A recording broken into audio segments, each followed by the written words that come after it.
ГСП онлайн. Городские новости сейчас. Вторник, 17:05. Здание администрации. Заседание Координационного совета при главе города. В повестке дня 5 вопросов. Они касаются поддержки дачников, в частности введения особых тарифов на проезд, санитарного состояния и эстетического облика города. Однако, пожалуй, самым важным стал вопрос о придании части городских территорий статуса особо охраняемых. Вопрос поднял депутат городского совета Константин Пивоваров.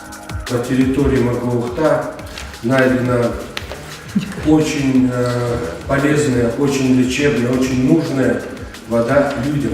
Об этой воде, конечно, расскажет специалист, который трудился над этой водой больше 10 лет. А к вам я хочу обратиться только с одной просьбой. Конечно, все эти территории, на которых существуют такие лечебные воды, признаются государством особо охраняемыми территориями. Этот пункт повестки вызвал особый интерес, так как статус особо охраняемых природных территорий хотят придать местности, располагающейся между поселками Шудаяк, Водный и Ярига, той самой, где планировалось строительство радиоактивного могильника.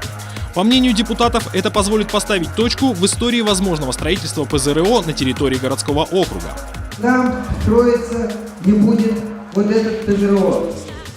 Да, то есть вот главная задача, если мы вот это вот сейчас примем и начнем эту работу, работа не простая, именно отвести этот участок в особо охраняемой зоне. Но если мы это добьемся, и мы сейчас поставим этот вопрос администрации, и я подключусь по своим, так сказать, возможностям к различным министерствам, если это надо будет, и мы добьемся этого, мы тогда будем гарантировать о том, что даже вплоть до вывоза, но там никогда не будет строиться. Понимаете, что идет?